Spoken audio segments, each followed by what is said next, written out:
Suku bunga rendah udah lewat ya. Jadi perbankan harusnya rumors ini sudah lama dan saya yakin perbankan sudah relatif lebih siap untuk menghadapi situasi seperti ini.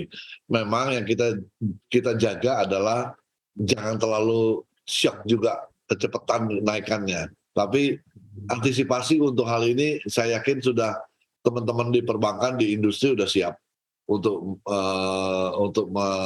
apa namanya merespon apa yang kenaikan suku bunga sekarang ini. Karena memang era suku bunga rendah sudah lewat lah, udah nggak mungkin. Jadi kita harus siap-siap untuk menghadapi di mana suku bunga relatif akan naik dan bahkan mungkin masih sampai tahun 2023 itu masih akan cukup tinggi. Baik, sejauh ini seperti apa transmisi suku bunga dana dan suku bunga kredit di BNI? Kita belum otomatis langsung naikin, baik deposito maupun bunga, juga kita akan pilih-pilih. Namun kalau nasabah baru tentunya kita dengan price yang baru ya. Tapi kalau nasabah lama, loyalitas dan kondisi nasabah itu jadi penting buat kita untuk kita pertimbangkan untuk menaikkan suku bunga. Dan lagi tadi disampaikan bahwa ekonomi Indonesia juga momentumnya masih cukup bagus ya fundamentalnya. Jadi saya rasa kita nggak buru-buru lah untuk naikin suku bunga, untuk naikin ini. Baik, apakah ini juga merupakan sebuah upaya untuk menjaga agar tingkat NPL di BNI cukup aman? Itu salah satu faktor. Kita juga jaga, kita lihat jangan terlalu agresif juga kita untuk menaikkan suku bunga, terutama nasabah-nasabah yang ex-restru pada saat pandemi itu juga kita juga jadi perhatian kita juga untuk tidak segera untuk naikin suku bunga. Baik, prediksi dari BNI kenaikan suku bunga kredit ini akan terjadi dalam berapa bulan ke depan, Pak Royke? Apakah dalam 3 hingga 4 bulan ke depan? Atau mungkin di tahun 2023 pertengahan atau seperti apa? Saya rasa di awal tahun depan mungkin sudah mulai naik. Karena dengan sekarang pun kita untuk nasabah baru kita coba dengan price, tentunya dengan price baru. Khususnya apalagi dengan US dollar. US dollar kan yang tadi disampaikan Pak Halim bahwa US cukup menguat yang dimana currency-nya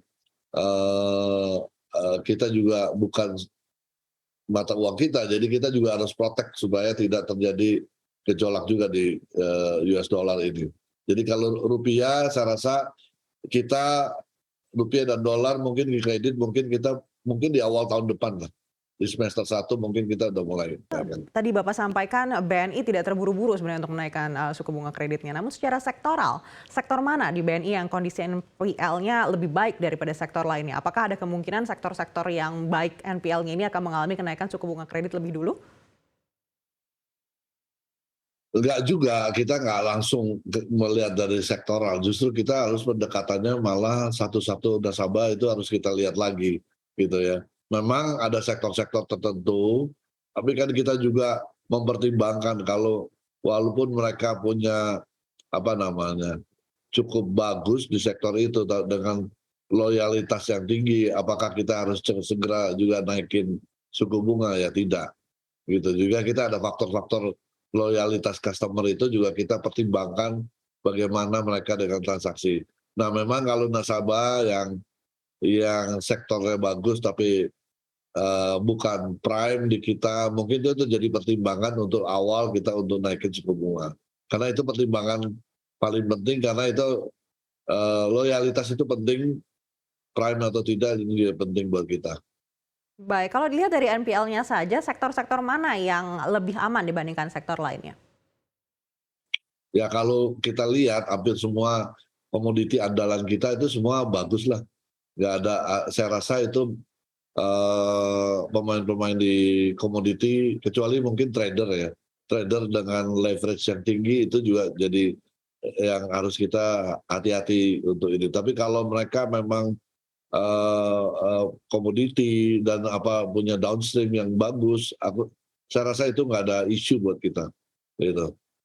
Baik, mungkin ada target pertumbuhan kredit atau estimasi kondisi profitabilitas BNI di situasi yang secara global ini masih cukup menantang? kita di tahun 2022 kami bikin simulasi, harusnya impact-nya nggak terlalu banyak di tahun 2022 ini.